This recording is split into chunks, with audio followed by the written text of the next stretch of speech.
Guys, isang mapagpalang umaga sa ating lahat, guys. Today ako'y mag-adobo ng yung paa ng manok, guys, no? Have you 1/2 kilo of paa ng manok? Yan, very fresh. Nalinis nito siya, guys. Tingnan nyo. Adobuhin ko to, guys, no? Ito yung masarap pang ulam or pang pulutan. Hey! Guys. So guys, timplahan na natin, no? Lagay natin yung ating bawang, sibuyas, at optional to, guys, na naglagay ako ng konting ginger o luya pang sa dagdag amoy, guys, no?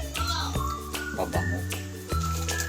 And I have also here my bili or pamintang dahon.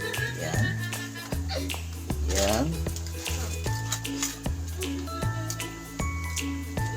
Then also my black pepper.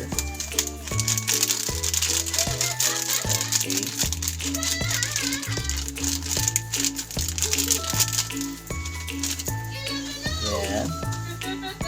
Then I add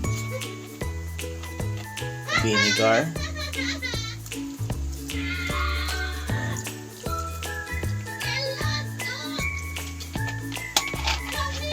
Then also ang ating soy sauce.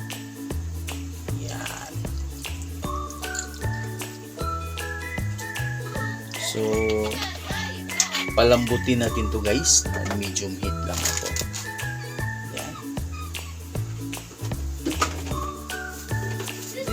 Salt. Tansyahin na natin yung salt, guys, na hindi din siya maalat. Yan. So yan, naka-ready na, guys. Isasalang na natin to. So again, guys, welcome to my vlog. Welcome to Jesus Kitchen. Sa aking lulutuin na adobong paa ng manok. Hey!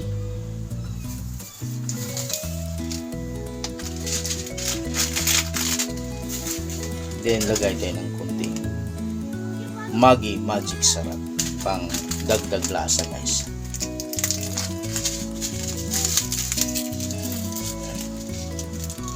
So yun na, guys. Ayun na, guys, nakasalang na yung ating adobong paa ng manok. Guys, kasasalang lang natin, no? Yan. So tete, guys, no? Mamaya mag-brown na to siya, guys. Mga ngamoy na to ng adobo, guys. Hey!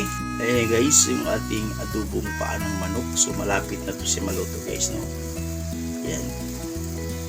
Mga ilang minuto na lang. Na, guys, ang aking adobong manok.